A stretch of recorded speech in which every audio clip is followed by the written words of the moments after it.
میں سے ایک شعر آپ نے ایسا بھی کہا، اگر اس محفل میں کوئی دیوبندی عقیدے کا انسان ہو، اگر وہ کوئی اپنے گھر میں بیٹھا ہوا میری بات کو سن رہا ہو تو سنے۔ جماعت دیوبند کے ایک مولوی گزرے ہیں کوثر نیازی، یہ جماعت اسلامی سے متاثر تھے اور پڑوسی ملک کے وزیر بہبود اور وزیر تعلیم تھے۔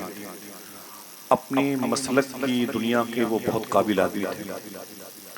ہندوستان جب آئے تھے تو اپنے اغراض و مقاصد کی تبلیغ کے لیے آئے تھے، یہاں کے جماعت دیوبند کے تبلیغی اجتماعات میں شرکت کے لیے، لیکن وہ اعلیٰ حضرت سرکار سے بہت متاثر تھے۔ سنیے گا، ممبئی پہنچے تو کسی نے بڑی خاموشی سے ایک محفل کا اہتمام کیا، ایک سیمینار کا اہتمام کروایا، ایک کانفرنس، اس میں کوثر نیازی کو دعوت دی اور ٹاپک رکھا اعلیٰ حضرت۔ ٹاپک رکھا اعلیٰ حضرت، جادو وہ جو سر چڑھ کے بولے۔ جو میں بات کر رہا ہوں اس کی ریکارڈنگ ہے، اس میں ایکو بند کر دے بھائی۔ آج سے 60 سال پہلے اعلیٰ حضرت سرکار کے خلیفہ تھے قطب مدینہ شیخ ضیاء الدین مہاجر مدنی کے مدینے کے حرم کے چاروں طرف بیٹھتے تھے اور لوگ انہیں دانا دیا کرتے تھے۔ اس کے بعد وہ کبوتر دانے وغیرہ کھاتے تو مدینے کے گلی کوچوں میں کہیں مبارک کبوتر تھے، بیٹ وغیرہ بھی نکل جاتے۔ تو وہاں کی حکومت سعود نے کیا کیا معلوم ہے، ریکارڈ ہے، اس نے کیا کیا کہ کبوتروں کے مارنے پر انعام رکھ دیا کہ مدینے میں کبوتر نہیں رہنے چاہیے، ان کی وجہ سے انفیکشن ہوتا ہے اور ان کے بیٹ سے بیماریاں پیدا ہوتی ہیں۔ معاذ اللہ رب العالمین۔ میری ماں بہنوں تم بھی سننا، تو مدینے کے کبوتروں کو مارنے پر انعام رکھا گیا، اور کہیں پورے شہر مدینہ میں کوئی دیہات نہیں ہے، قریہ نہیں ہے، گاؤں نہیں ہے، گرد و نواح سے جڑا ہوا کوئی چھوٹا سا گاؤں نہیں ہے، وہ شہر ہے، شہر۔ لا اقسم بہذا البلد کی ایک تصویر مدینہ بھی ہے، سمجھے آپ؟ میں جانتا ہوں کہ آیت کریمہ کا ایرو مکہ شریف کی طرف جاتا ہے، لیکن اس کا عکس جو ہے مدینہ شریف ہے۔ تو یہ بلد ہے، بلد ایک شہر ہے مدینہ۔ تو اس شہر کے کسی بھی گلی کوچے میں مدینے کے کبوتروں کو دانہ ڈالنے پر بین لگا دیا گیا۔ شیخ ضیاء الدین مہاجر مدنی رحمت اللہ علیہ فرماتے ہیں کئی دنوں تک مدینے کے کبوتر بھوکے رہتے تھے، انہیں پورے مدینے میں کوئی پانی کوئی دانہ نہیں دیتا تھا۔ خدا کی قسم وہ فرماتے ہیں پھر بھی وہ مدینے کے کبوتر بھوکے رہتے تھے اور حضور کے گنبد خضرا کے نیچے تڑپ تڑپ کے اپنی جانیں دے دیتے تھے، اور آواز آتی تھی سرکار جان تو دے سکتا ہوں مگر دہلیز مصطفیٰ نہیں چھوڑ سکتا۔ یہ مدینے کے کبوتروں کا عشق تھا۔ اور ہم وہ 2-4 واٹس ایپ پہ میسج آ گیا تو اٹھ کے چلے جائے، یہ بھی نہیں سوچتے کہ باتیں حضور کی ہو رہی ہیں، حالانکہ جانے کا حق ان کو ہے۔ میں نے کہہ دیا عمران بھائی سے، آپ کو، اظہار بھائی سے، کہ آپ لوگ جائیں، کیونکہ 2 سے 2.5 گھنٹے بیٹھنا ہے اسٹیج پر، یہ ساؤنڈ پرابلم ہوتا ہے، دشواری پیدا ہوتی ہے، اور میں نہیں چاہتا مولانا نادر بھائی کہ آپ لوگ دیر تک بیٹھیں۔ میرے لیے میرے اساتذہ کے نالین کافی ہے، اور میں چاہتا ہوں کہ تھوڑی دیر کے لیے آپ لوگ اگر نماز وغیرہ سے فارغ نہ ہو جاؤں تو مکمل اجازت ہے، میں قدم بوسی کرتے ہوئے اجازت دیتا ہوں۔ تھوڑی سی گفتگو میری سن لیں۔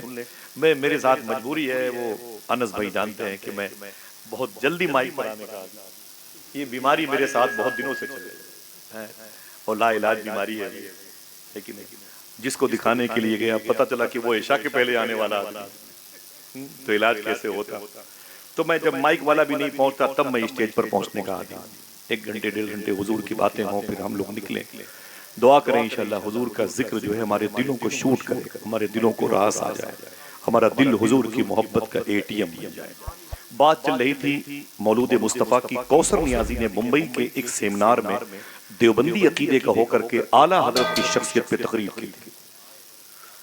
یوٹیوب میں اس کی تقریر ہوگی، حالانکہ میں نے یوٹیوب میں نہیں سنی، اس کی پوری کتاب تھی اعلیٰ حضرت ایک ہمہ جہت شخصیت، وہ کتاب میرے پاس 25 سال پہلے تھی۔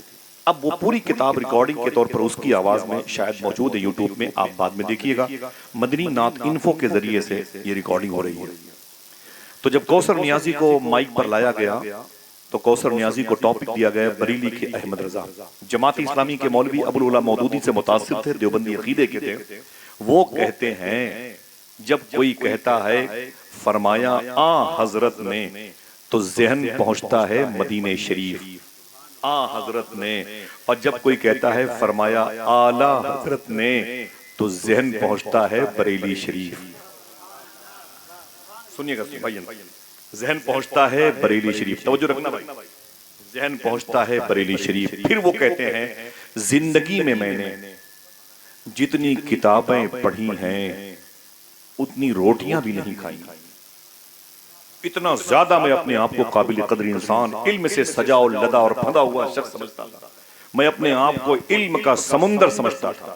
میری لائبریری میں اس وقت 10,000 سے زیادہ کتابیں موجود تھیں، یہ کوثر نیازی کہتا ہے 10، اور یہ ساری کتابیں یہ سیلفی لے کر کے پریشر بنانے کی نہیں تھی، وہ کہتا میں ان کتابوں کا کیڑا تھا، ہر کتابیں میری پڑھی ہوئی میری ازبر تھی، میں اپنے آپ کو علم کا سمندر سمجھتا تھا، علم کا سمندر سمجھتا تھا۔ پھر کوثر نیازی کہتا ہے لیکن جس دن میں نے بریلی کے احمد رضا کی کتاب کنز الایمان، حسام الحرمین، دولت المکیہ، ہدایت بخشش پڑھی نا، میں نے رزلٹ نکال لیا، علم کا سمندر میں نہیں اعلیٰ حضرت۔ خدا کی قسم، ریکارڈنگ ہے، آپ ہائی کورٹ میں آپ مجھے لے آئیں گے کورٹ میں، ٹھیک ہے؟ وہ کہتا ہے میں نے یقین کر لیا کہ میں علم کا سمندر میں نہیں اعلیٰ حضرت ہے۔ پھر وہ کہتا ہے اب مجھے پتا چلا کہ میں سمندر کہاں سے ہوتا، میں تو ابھی اس سمندر کے کنارے سیپیاں چن رہا ہوں۔ تب اس نے ایک بات کہی تھی، لمبی تو گفتگو اس کے گھنٹے کی، ایک بات سنیں پھر وہ یہ ٹاپک ہے۔ اس نے کہا کہ انہوں نے بہت خوبصورت نعتیں کہی ہیں، ابھی جو آپ نے سنی میرے بھائیوں کی زبان سے، سنتے رہیں گے، سلام نیاز پڑھتے رہیں گے، مسکراتے رہیں گے۔ آپ جب مسجد کے آنگن میں، مسجد کے محراب کے نیچے پڑھتے ہیں صبح کو مصطفیٰ جان رحمت پہ لاکھوں سلام، آپ کو خبر نہیں کہ یہ ماں بہنیں اپنے گھروں پہ مصلی پر کھڑی ہو کر کے حضور کی بارگاہ میں آپ کی تصوراتی آواز سے اپنی آواز کو ملا کے پڑھتے ہیں۔ آپ سے زیادہ میرے امام کے اشعار ان کو یاد رہتے ہیں، حقیقت یہ سمجھ رہے ہیں؟ تو کوثر نیازی کہتا ہے کہ اگر اعلیٰ حضرت نے کچھ نہ کہا ہوتا، کوئی شعر نہ کہا ہوتا، ایک ہی شعر کہا ہوتا، تب بھی وہ امام الکلام ہوتے، ان کا وہ شعر کلاموں کا امام ہوتا۔ سمجھ رہے ہیں؟